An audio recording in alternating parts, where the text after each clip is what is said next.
Hello friends, તમારું સ્વાગત છે મારા કિચનમાં। આજે હું તમારી સાથે શેર કરવાની છું એક નવી ટ્રીક સાથે ઘઉંના લોટનું ખીચું, જે આપણે બજારમાં ચોખાના લોટનું મળતું હોય છે ને એનાથી પણ બેસ્ટ આપણે ઘઉંના લોટનું આજે ખીચું બનાવીશું।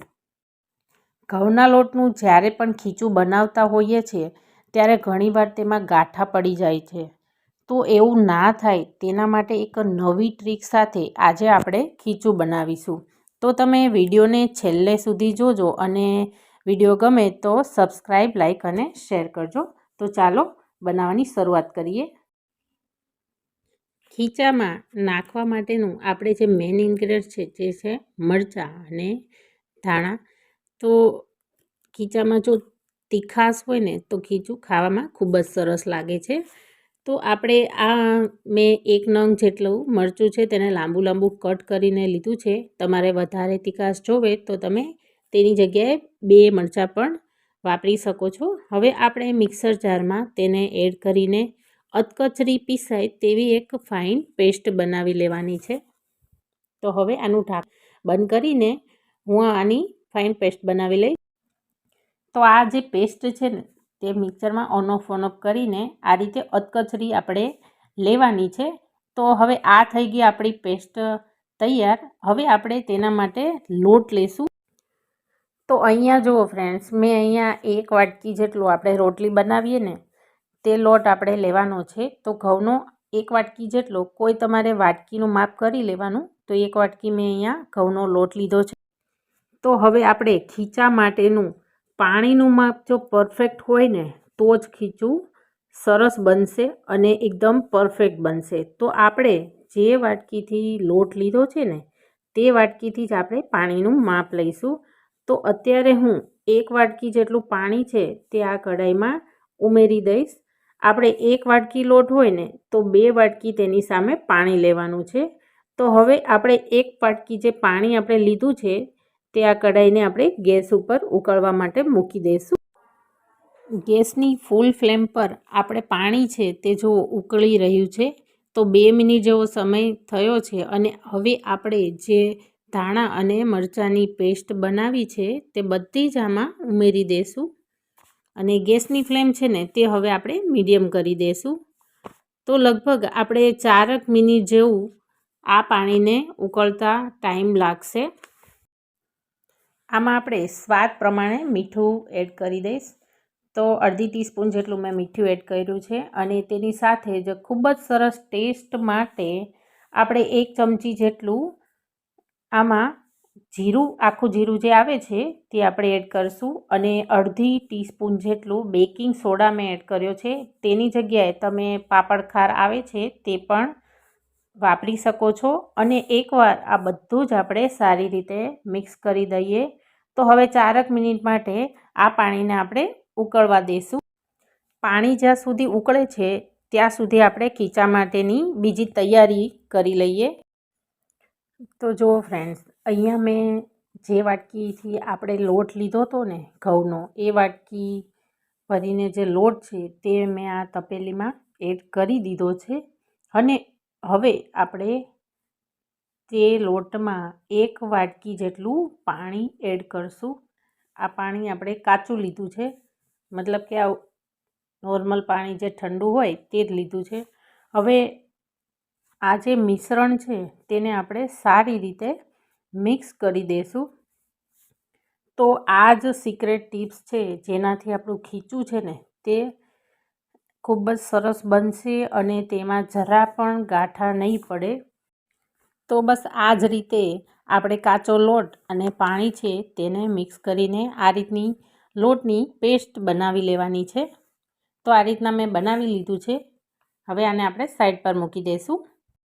તો આપણે જે ગેસ ઉપર પાણી ઉકાળવા મૂકી દીધું હતું તો તેનું આંધણ આવી ગયું છે અને પાણી પણ સરસ ઉકળી ગયું છે।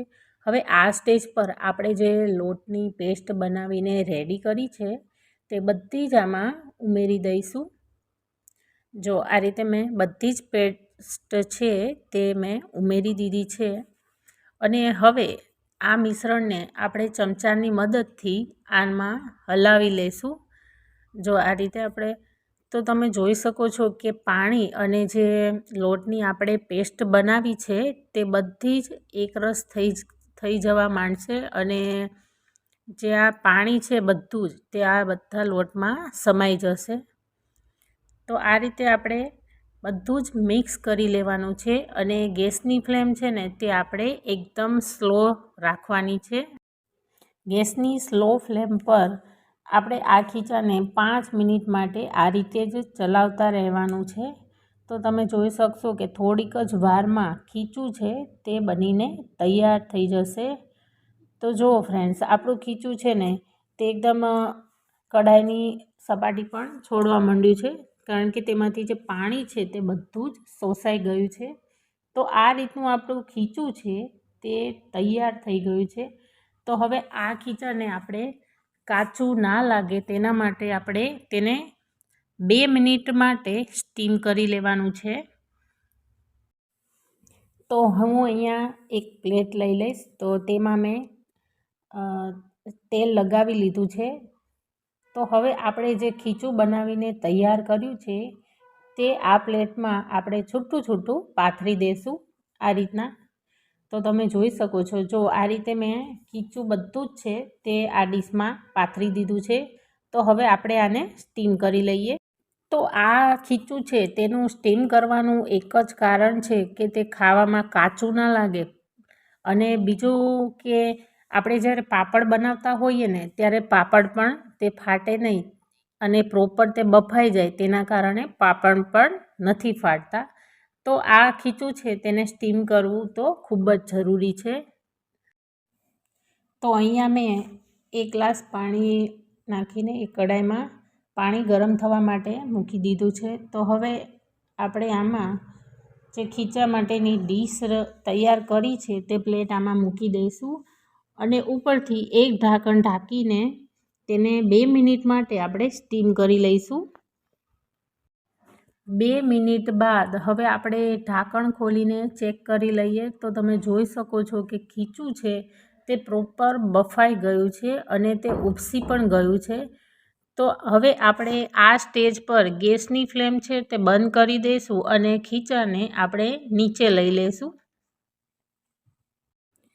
ખીચું બનીને એકદમ રેડી છે. તો હવે આપણે તેને સર્વ કરી લઈએ. તો હવે આપણે ચમચાની મદદથી 2 બાઉલ છે તેમાં આપણે ખીચું ભરી લઈશું. તો આ રીતે ખીચું જો બનાવવામાં આવે ને તો તેમાં કોઈ પણ પ્રોબ્લેમ નહીં આવે અને તે ખાવામાં પણ ખૂબ જ સરસ લાગશે. તો જુઓ, અહીંયા મેં 2 બાઉલ છે તેમાં ખીચું ભરી લીધું છે.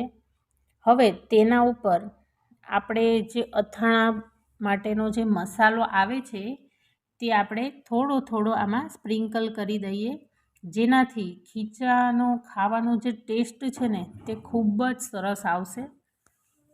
અને તેની ઉપર 1 ટીસ્પૂન જેટલું કાચું તેલ, સિંગ તેલ હોય તે આપણે એડ કરી દેવાનું છે.